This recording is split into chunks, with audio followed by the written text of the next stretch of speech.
Erta tong soat 8:00 Uchko'prik tumanidagi 1-sonli umumiy o'rta ta'lim maktabi. Olimpiada o'tkazilgan joy oxirgi marotaba mas'ullar nazoratidan o'tkazildi. 9:00 ishtirokchilar belgilangan maktab foyesida ayni vazifa topshirilgan pedagoglar tomonidan kutib olindi. Xuddi shu holat oxirgi olimpiada ishtirokchisi kelgunga qadar davom etdi. Bugun respublika bo'ylab prezident sovrini uchun xorijiy tillarni o'qitish bo'yicha ko'rik tanlovi bizning 1-umumiy o'rta ta'lim maktabida bo'lib o'tmoqda. Har bir o'quvchiga alohida parta, ruchkalar qo'yildi, kameralar ishlab turibdi, o'quvchilar uchun qulay sharoitlar yaratildi. Soat millari 10:30 bir joyda jamlangan o'quvchilar tez yetish uchun mo'ljallangan hududga olib kirildi.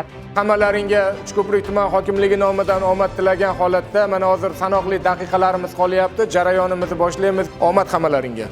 Shundan so'ng ishtirokchilar guvohligida Farg'ona viloyati maktabgacha va maktab ta'limi boshqarmasi xodimi tomonidan maxsus qopchada muhrlangan test savollari olindi va nazoratchilar tomonidan tarqatildi. Necha yildan qatnashyapsiz? 2 yildan beri. Aynan ingliz tilidami? Nechinchi o'rinlarni olgansizlar? O'rin olinmagan hozircha. Bal yetmay qolgan. Birinchi marotaba qatnashyapsiz? Ha, birinchi marotaba qatnashyapman. O'sha ertalab vaqtida turdim, o'ta hayajonda edim. Hozir test varaqasini olgandan keyin yana ham hayajonlandim, chunki testlar o'ta murakkab.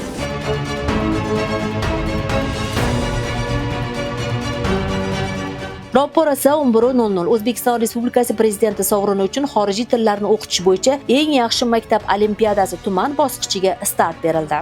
Dastlab tumandagi 56 ta umumiy o'rta ta'lim maktablarida mazkur olimpiadaning saralash bosqichi o'tkazildi va unda g'olib bo'lgan o'quvchilar tuman bosqichida ishtirok etyapti. Barcha maktablardan 5 nafardan o'quvchilar qatnashyapti. Ma'lumot o'rnida mazkur test jarayonlaridagi savollar asosan xorijiy tillarni bilish darajasini aniqlashga qaratilgan sinov testlari xalqaro ta'lim standartlari bo'yicha tayyorlangan 30 ta topshiriqdan iborat bo'lib, umumiy natijalarga ko'ra maktablar orasidan ballar ketma-ketligida g'oliblar aniqlanadi. Tanlovning tuman bosqichi g'oliblari, ya'ni 1-o'rin uchun 100 million so'm, 2-o'rin 75 million so'm, 3-o'rinni egallagan maktab jamoasi esa 50 million so'm miqdoridagi pul mukofoti bilan taqdirlanadi.